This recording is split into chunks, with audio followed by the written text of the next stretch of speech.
Hola, buenas tardes. Estamos en este bellísimo plano contra plano con todo el sol directo debajo de un árbol con 0 gramos de luz y vamos a hacer una entrevista. ¿A quién? No hemos traído a nadie a hacer la entrevista. No. Esta persona, esta humana es Cristina Domenech o Domenech. Domenech. Bien, es muy conocida, debéis conocerla todos. Perdona, se me ha olvidado el atrezo. Correcto. Estamos aquí reunidos, damas y caballeros, en la UMA, esto es en la calle, aquí no nos pueden poner multa. Y vamos a hablar sobre neovictorianismo. Por un momento me he sentido tentada a decir bolleras, porque es lo que hablo siempre, pero no, vamos a hablar de neovictorianismo. ¿Qué puedo hablar de ¿Y bolleras? de bolleras? Sí. Básicamente, esto es mi sección del canal, como ya habéis visto en la miniatura, gente que habla de cosas, y esta es una persona que habla de cosas. Es muy famosa por hacer hilos en Twitter sobre señoras que se empotraron hace mucho. Yes. Y yo tengo, pues eso, muchas preguntas que hacerte, porque yo fui a una charla que dio en la Plaza de la Merced, y mencionó el neohistoricismo y mis orejitas de filólogo hicieron uf. ¿Y qué puñetas es el neohistoricismo? En ese caso concreto, el neovictorianismo. Pues realmente el neohistoricismo ha salido un poco del neovictorianismo, en cierto modo, y no al revés. Mola.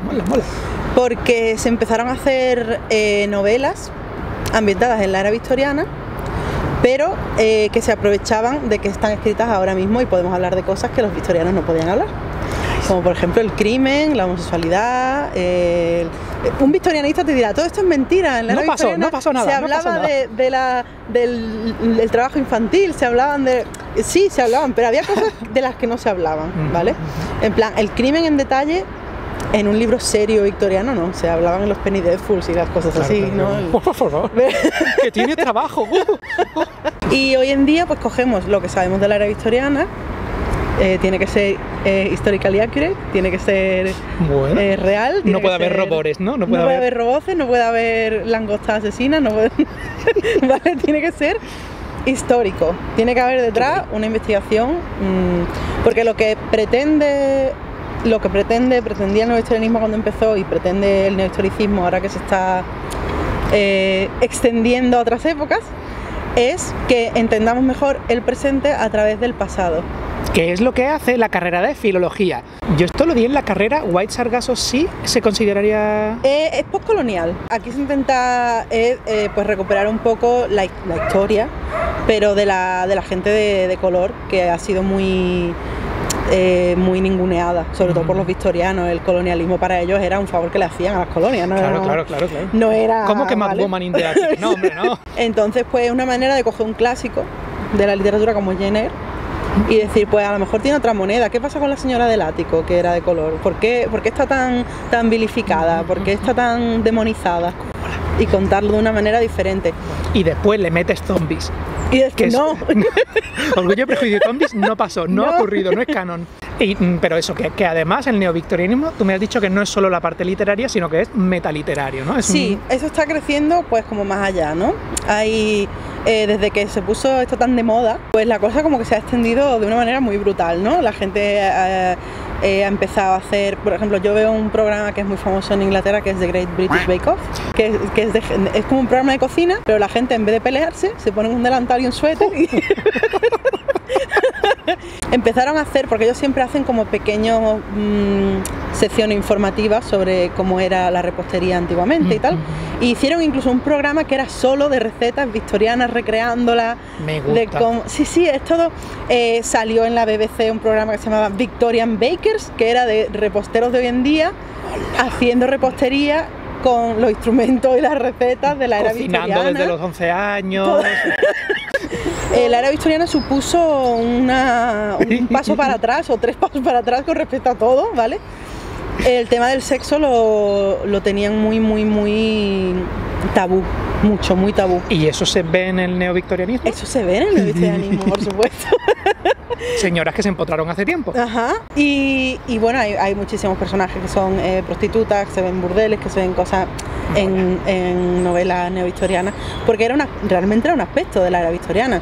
Contra más tabú es una cosa, más la quiere la gente.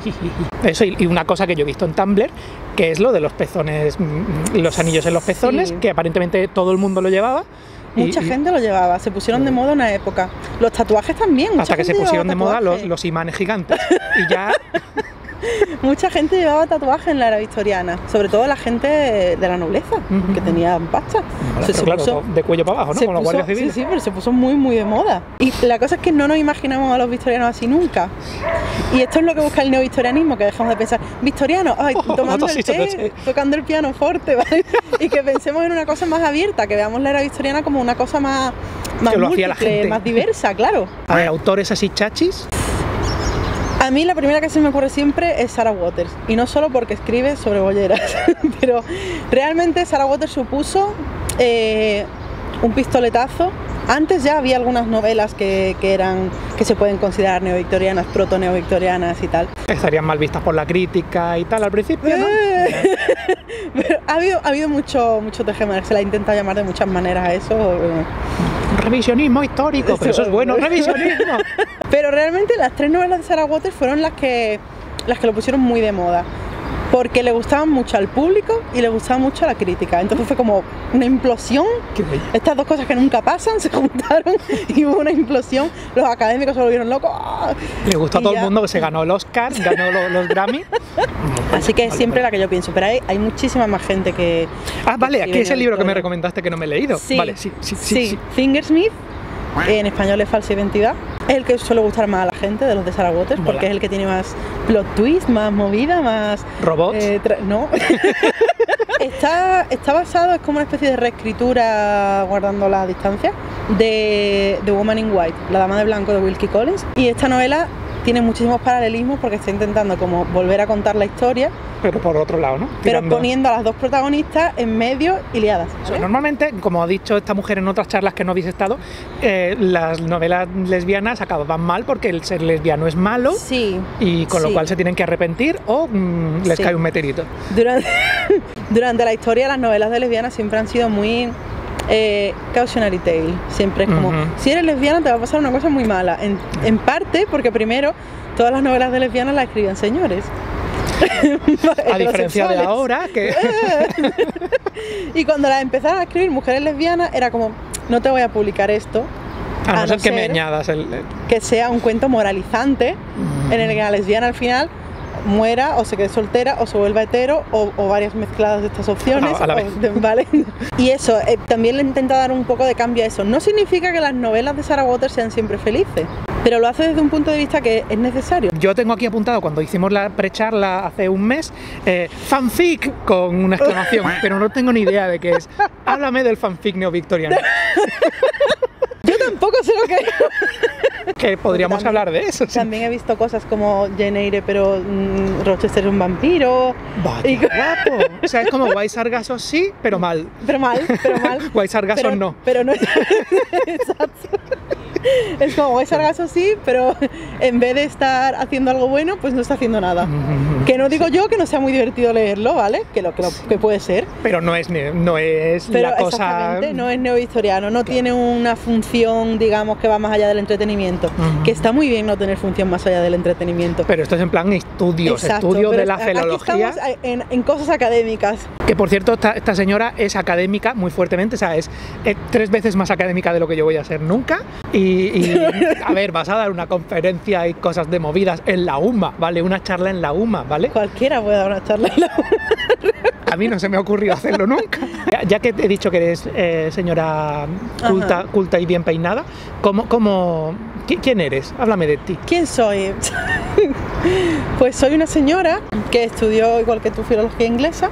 ¿Menos años? Aunque acabé por el grado, pero empecé filología inglesa. Y a la vez que estudiaba filología inglesa, pues me aprovechaba de que tenía acceso a bibliotecas universitarias para estudiar sobre señoras que se empotraron hace mucho.